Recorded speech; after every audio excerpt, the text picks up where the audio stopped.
beautiful creatures of the world, and welcome back to Coffee with Kerri-Lynn. It's turning into a beautiful day in the far north of Maine, up along the Canadian border in the Crown of Maine. I hope it's a beautiful day wherever you are as well. If you are listening on Spotify, iHeartRadio, Amazon Music, YouTube Music, or Pandora, you will have noticed that I haven't been around in a while. It's been about 3 weeks since I added to my audio-only catalog, simply because I've been doing small videos. I've been doing some YouTube shorts. I've been doing some vignettes. I've been doing some montages of things happening here on the homestead, things that we have been doing in our lives. And it doesn't quite translate well into the audio only portion of the podcasting.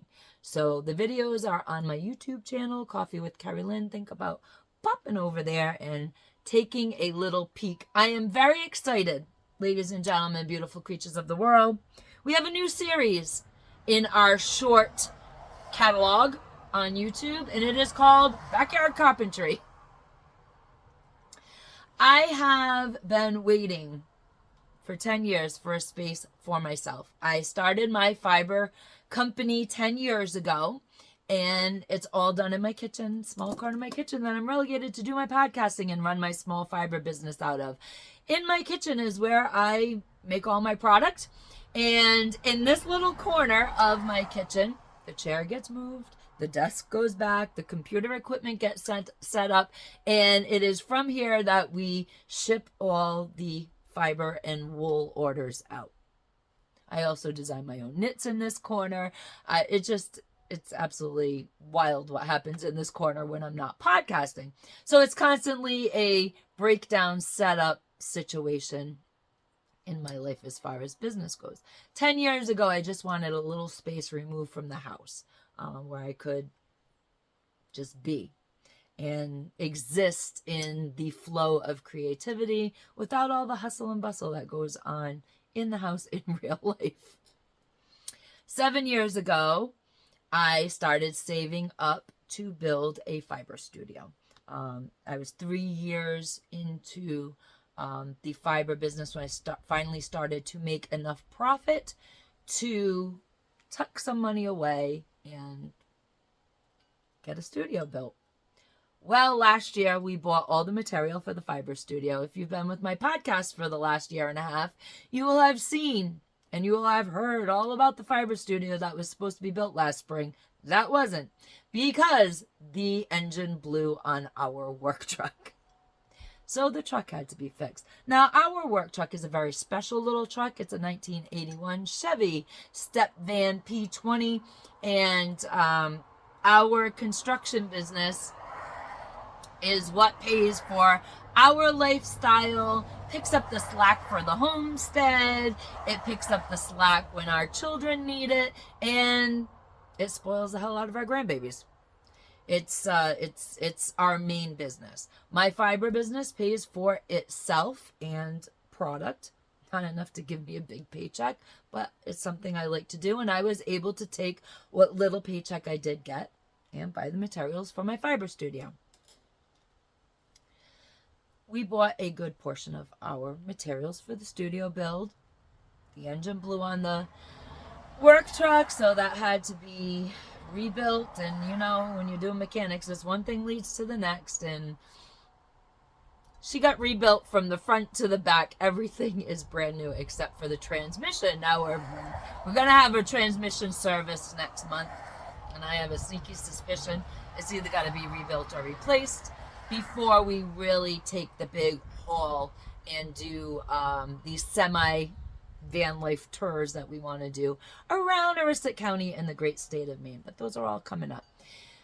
As a result of the engine blowing on the truck last year, the studio did not get built because all the time and energy and all of that went into the van, and there is just only so much time in the day between the regular work gig, and having to come home and deal with the mechanics on his truck. There was no time to put up the studio.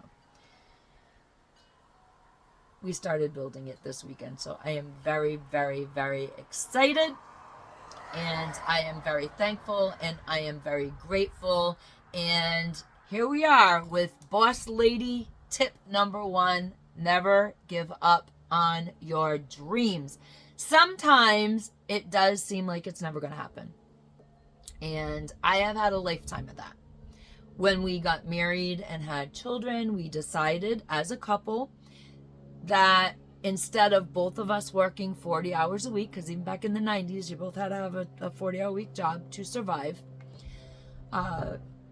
Instead of putting children into daycare, I was going to take the traditional role of a stay-at-home mom, and I was going to raise our children and run the office end of his company.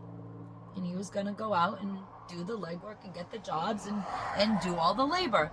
And that worked very well as we raised our children. However, when you are a stay-at-home parent, when you're a stay-at-home mom or dad, you have hopes and dreams and desires for yourself. And you are also in charge of the household. You are in charge of nourishing your family and nurturing your family. And, you know, we're just traditional people. And the kids need things, and they're growing up, and they have hopes and dreams and desires that have to be nurtured as well. And it just seems like just about every time I was ready to make a move and do something for myself and get my own space to make my fiber business become absolutely amazing, something happened, and it was not possible at that time. So my dreams just kept getting pushed off. And you always say, well, when the kids are 18, we had 3 of them. They're all 18 months apart. So it was like 3 or 4 years of getting them all 18, and then all out of college, and then all, letting their life get settled, and then it'll be my turn. And I never really did get out of his office. There was always a thing where, I'll work 1 more year and then you need to find somebody to run your office. It just never happened. Life has a way about it. And you either go with it or you resist it. I never gave up on having my own space. But there were times, and I'm not going to lie to you, being a lady boss, there were times it was hard not to give up. And the difference between successful people and people who do not realize their full potential in life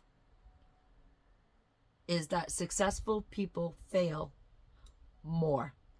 They fail the most, but they keep getting back up and doing the thing. And that's kind of what I did. I had 34 years of coming right up to the goalpost and being like, yes, we're going to do it. And then something would happen, such as the engine to a truck would blow up, and something would break. A child would have a greater need, and there it goes, and that's life. So for 10 years, I've dreamed of the studio. For 7 years, I've been saving all my paycheck that I get off of my fiber business, and here we are. We are doing the build. We are filming some of the build for you guys. I'm more interested in filming like the cool stuff on the build, not the framing. I'm more interested in filming the interior decorating of my little studio, and I'm just over the moon. I don't know what else to say about it. I'm over the moon. I'm excited, and things are finally happening. I'm 53 years old, and things are really finally happening for me. And all I can say is it's because I always chase my dreams, even when it looked like they were not going to happen. And, there was question. I had real question. We have had our share of arguments over me being able to do things I wanted to do in my life, such as he has been able to realize his hopes and dreams in our lifetime together. So it's just, it can be hard. It can be hard. But if you don't give up, It will all happen. I have always been a person, ladies and gentlemen, who believed the impossible was possible. I believe in it. And I hear from people all the time. I say, just chase your dreams until you capture them. And people are like, yeah, but it's taken forever. People work their entire lifetimes to become who they are in the world. Their entire lifetimes. Henry Ford was in his 50s before he finally hit on something, the Model T, that made him Henry Ford. And many, many times in life, people give up before they hit that mark. I mean, I talk about this all the time. My husband is semi-retired from his business. And we hoped he would be fully retired by the age of 55. He was not. He's only semi-retired. We're hoping for full retirement before he's 60. And that's just in a few short years. And maybe it happens and we can move on with the other hopes and dreams that we have for our future. We always have a plan that is at least 10 years out. And we have hopes, dreams, and desires. We never stop dreaming. We never stop trying to make those dreams come true. If you don't stop, it does happen. That I promise you. If you never give up what you are trying to achieve, you will attain. And that's the true key to success. It is to always chase your dreams because they will come true. Ladies and gentlemen, beautiful creatures of the world, I am going to be on and off with the channel, with the podcasting for the next few weeks as we continue to put up the building. I have a few videos that I'm working on for you guys. They're short videos, they're do-it-yourself videos, but I am in the middle of a huge project. It's the project of my lifetime, and I want to savor it, and I want to dedicate all of my energy to building my studio and attaining something that at times I did not think would ever exist.